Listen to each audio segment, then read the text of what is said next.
Herkese merhaba. Bugün Kendin Yap projesinden ziyade birazcık daha farklı bir içerikle karşınızdayım. Bugünkü videomuz birazcık vlog tarzında olacak ve altın niteliğinde bilgiler vermeye çalışacağım size.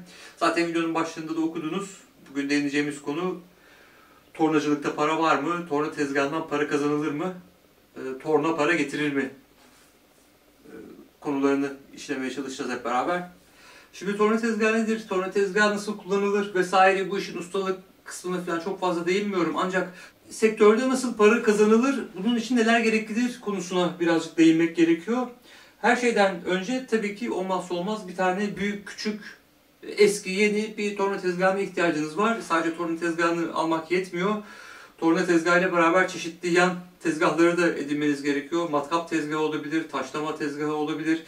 Bunun yanında el aletleri olması gerekiyor. Hani benim panomu görüyorsunuz, çeşitli el aletleri, tornavida takımları, anahtar takımları, kesiciler olması gerekiyor. Takımlarınız olması gerekiyor gibi pek çok yan alet ve edevata ihtiyacınız var. Dolayısıyla bu işten para kazanmak isteyenler için sadece torna tezgahını almak yeterli değil. Bununla ilgili yan ekipmanları da almak gerekiyor. Yani bu yan ekipmanlar nelerdir? Çok detaylı öğrenmek istiyorsanız benim kanalımda torna tezgahını kullanırken atölyemde kullandığım bütün alet edevatı tezgahları görebilirsiniz. Oradan işte demek ki bunlar da lazım oluyor mu? Yapacağınız işe göre bunlar da lazım oluyormuş diyerek bu tezgahlardan, alet ve edevatlardan muhakkak edinmeniz gerekiyor. Bunun haricinde ihtiyacınız olan diğer en önemli noktalardan bir tanesi tecrübe ve ölçme bilgisine sahip olma. Yani tezgahı aldım, bütün diğer yan malzemeleri aldım. Hadi ben bundan para kazanayım demek de bu iş yapılmaz. Tezgahı gerçekten kullanmayı bilmek gerekiyor. Tezgaha son derece hakim olmak gerekiyor. Yani tezgahı kendi bir uzvunuzmuş gibi kullanabilecek düzeyde tezgaha hükmedebilmeniz gerekiyor. Ancak bundan sonra hani bu işten para kazanılır mı konusuna değinmek gerekir. Şimdi bu noktada tornacılıkta para var mı? Var. Ben imkanı olanlar için, yani genç arkadaşlar var veya çocuğunu bu işe yönlendirmek isteyen büyüklerimiz olabilir aramızda. Onlar için bu işin eğitimini veren yerler meslek liseleri. Sanayide çıraklıktan bu tecrübe kazanılamaz mı? Kazanılır. Ancak meslek liselerinin veya teknik okulların, sadece lise değil, üniversitede olabilir bu. Teknik okulların orada tezgahı kullanmaktan ziyade bu işin metodolojisini öğrettiği için tam olarak mektepli biçimde bu sektöre girmiş olurlar ki bu bir sanayide çıraklıktan başlayarak ustalığa yükselmekten çok daha hızlı yol almasını sağlayabilir bu yolu tercih eden kişiler için. Dolayısıyla nerede kaldık? Bu tezgahı kullanabilmek için, bu işten para kazanabilmek için tezgaha gerçekten hakim olmak gerekiyor. Çünkü özellikle seri imalat yapılırken, yani bir parçadan binlerce imal ediyorsanız, hepsi birbirinin aynısı olan parçadan binlerce imal ediyorsanız hata payını sıfıra indirmeniz gerekiyor ki maliyetiniz düşsün. Buradaki maliyet düştüğü zaman geriye kalan kar da cebinize kalacak. Çünkü maliyeti düşüremezseniz maliyet yükseldikçe kazanacağınız paradan harcamaya başlamış oluyorsunuz. Böyle binlerce parça üretirken de şöyle bir handikap ortaya çıkıyor. Parça başına 1 kuruş, 2 kuruş kazanarak para kazanmaya başlıyorsunuz. Bu da seri imalatın en büyük handikaplarından bir tanesi. Seri imalat güzel, sürekli müşteriniz varsa seri imalat çok güzel. Çünkü sürekli aynı işi yapıyorsunuz ve çok seri aynı parçadan üretebiliyorsunuz. Ancak parça adedi arttıkça fiyatlar onunla doğru orantılı olarak, ters orantılı olarak düşmeye başlıyor. Peki böyle bir imalat sürecinde fiyatlamayı nasıl yapmak gerekiyor konusu önem arz ediyor. Şimdi en kaba tabiriyle en basit demirci hesabı şu şekilde yapılır. Yani en kaba tornacı hesabı şu şekilde yapar. Bir parça üretecekse o parçanın fiyatı, yani kendine maliyeti, imalatçıya maliyeti kadar işçilik kadar da üzerine kar koyarak müşteriye fiyat verir ve işi o şekilde teslim eder.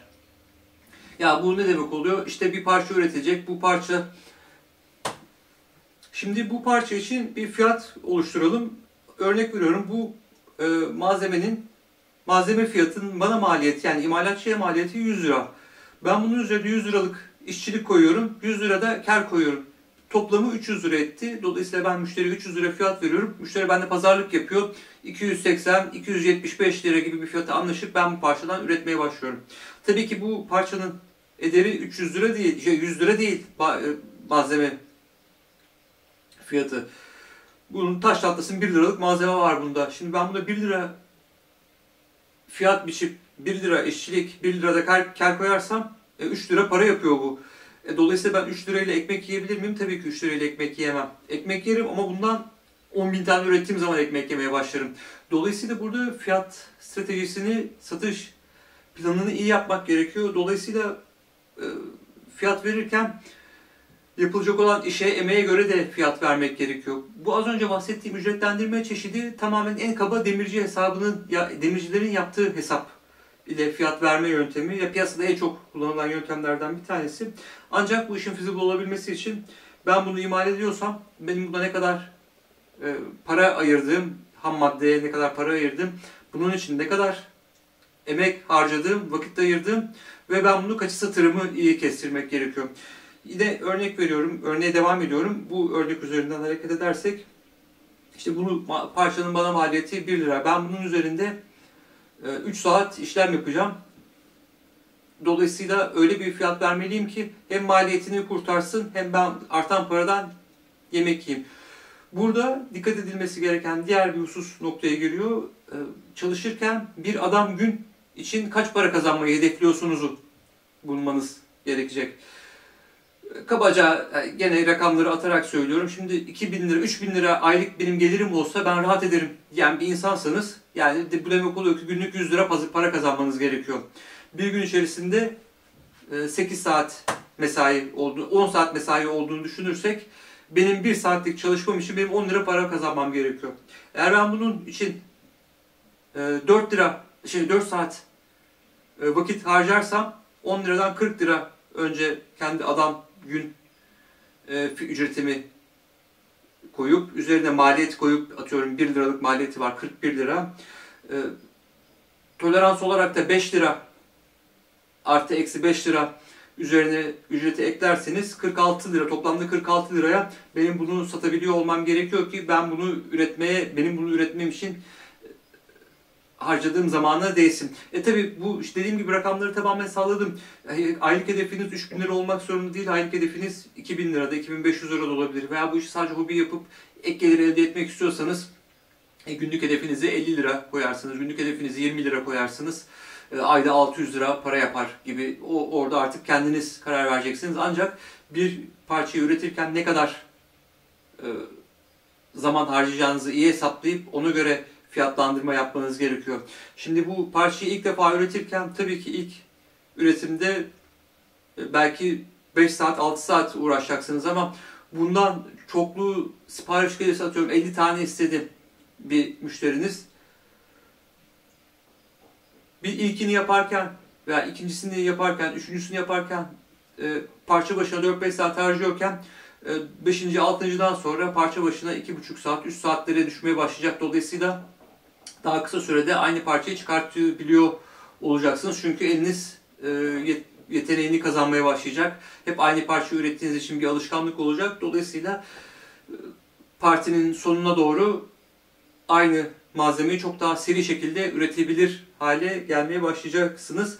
Dolayısıyla bunu fiyat verirken fiyatı aşağı çekmek için müşteriye kazanabilmek açısından fiyatı aşağı çekmek için bunları da ayrıca hesaplamanız gerekiyor. Dediğim gibi çok kabaca, çok kaba hatlarıyla anlatıyorum. Çünkü bu işin içerisinde daha elektrik maliyetini, elektrik masrafını, işin sigorta kısmını hiç dahil etmeden konuşuyorum.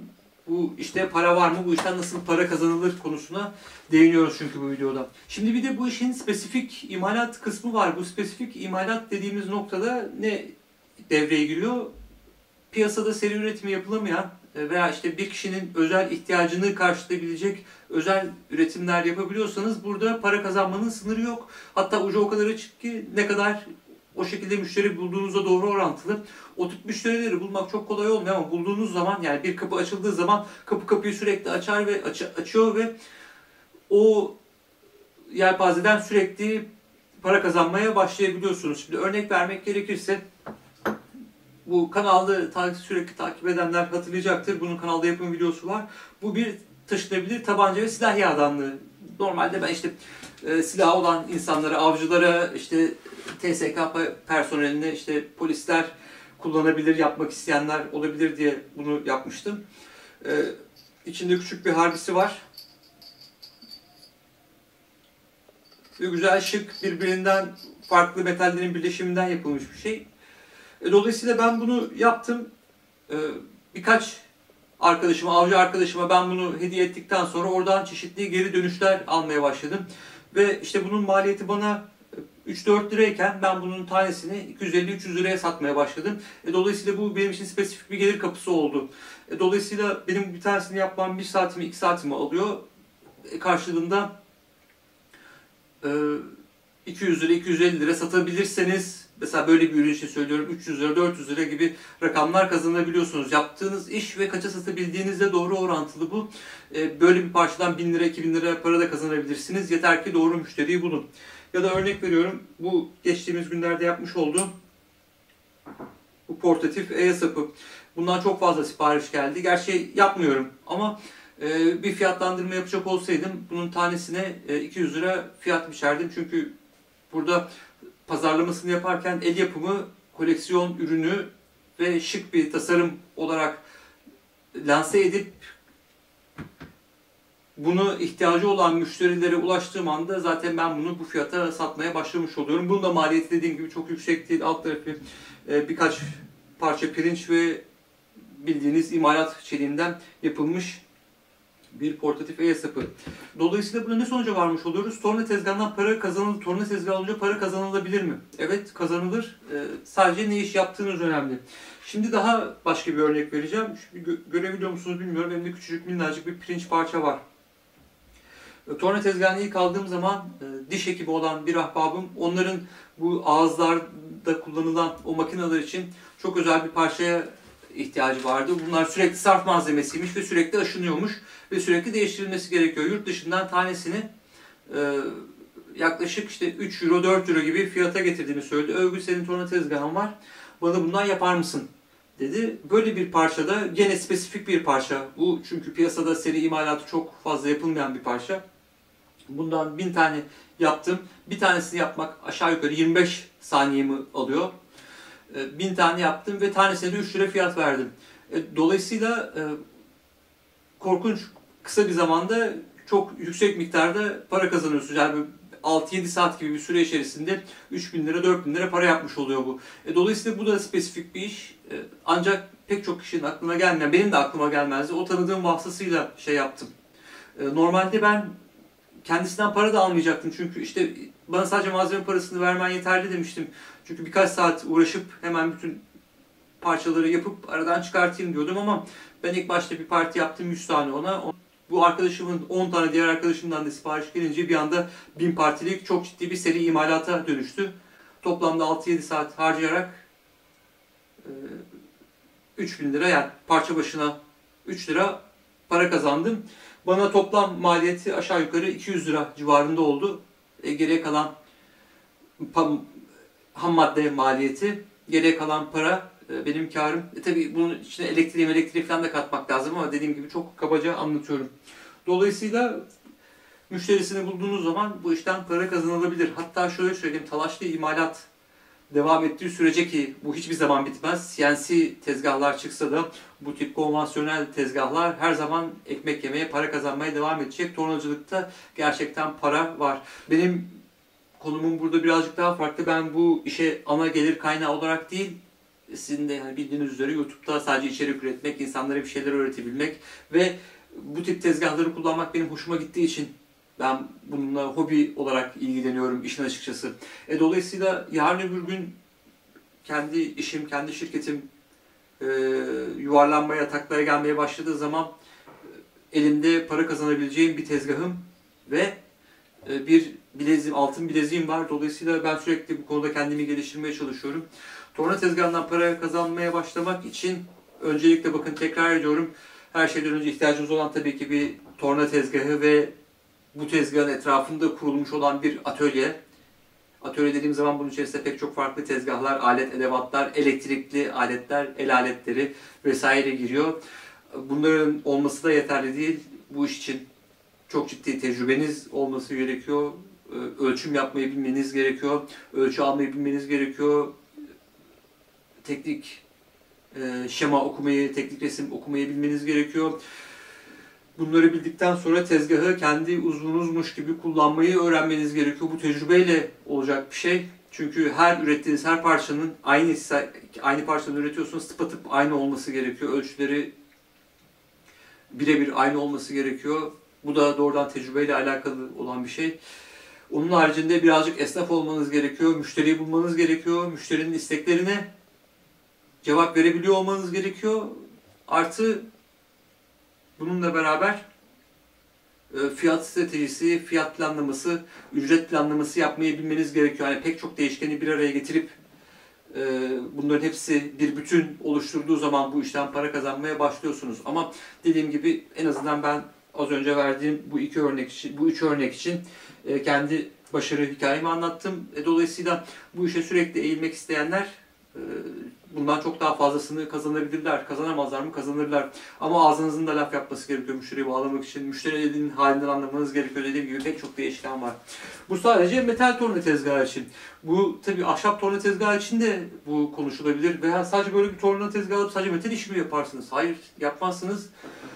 Mesela böyle bir tezgahta tespih imalatı da yapabilirsiniz. Tespih imalatı dediğiniz zaman işi rengi değişiyor. Orada çok fazla emek ve el sanatları işin içerisine giriyor. Ancak iyi bir tespih ustasının sattığı tesbihler 10 binlerce lira oluyor. Yani iyi bir tesbih yapabiliyorsanız bir 10 bin liraya müşterisinde bulursanız 10 bin liraya 15 bin liraya satabiliyorsunuz.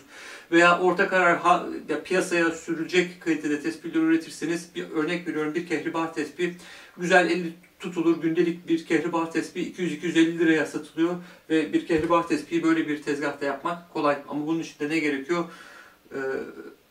Uygun müşteriyi bulmak, korkunç bir el becerisi. Çünkü her bir tesbih tanesinin birbiriyle aynı olması gerekiyor. Bir el becerisi. İşte fiyat analizi yapmayı bilmek gerekiyor. Dolayısıyla kendinizin nerede olduğunu, tezgah başında kendinizin nerede olduğunu bilmek gerekiyor. Dolayısıyla bu soruların hepsine cevap verebildiğiniz noktada bu işten para kazanırsınız. Ben genç arkadaşlara meslek liselerine gitmelerini öneriyorum veya meslek yüksekokullarında okumalarını öneriyorum. Eğer talaşlı imalat veya torna üzerine, böyle bir atölye üzerinde para kazanmak istiyorlarsa, ardından yaz aylarında, yaz ve okuldukları süreçte, yaz ve tatil dönemlerinde sanayide gidip bir tornacının yanında gerekiyorsa para almadan gönüllü olarak çalışarak bu işin detaylarını, inceliklerini öğrenmek gerekiyor. Bu işi tamamladıktan sonra bir sonraki adıma geçmek çok daha kolay. Yani torna tezgahından biraz para kazanıldı ancak daha fazla para kazanılmak istiyor veya birazcık daha farklı bir sektörde, birazcık daha farklı bir şekilde çalışmak gerekiyorsa o zaman işin içine CNC giriyor, CNC operatörlüğe giriyor. CNC operatör sadece CNC tasarımı, CNC 3 boyutlu tasarım, CNC tezgahlar için 3 boyutlu tasarım yapımında bile gerçekten ekmek var.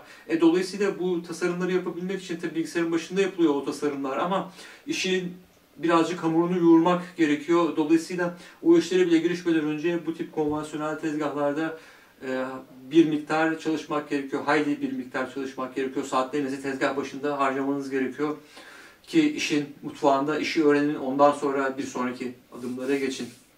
Zaten dikkat ederseniz CNC operatörlüğü işinde bile işverenler CNC tezgahların başına bu tip konvansiyonel tezgahlarda tecrübe kazanmış, uzun yıllar tecrübe kazanmış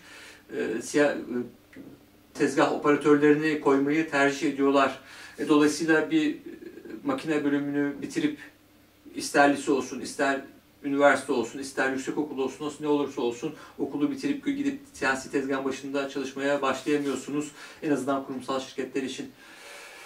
Bu söylediğim noktalara dikkat ederseniz bir torna tezgahından para kazanmamız için hiçbir neden yok. Bunlar dediğim gibi altın niteliğinde bilgiler. Söyleyecek fazla bir şey kalmadı.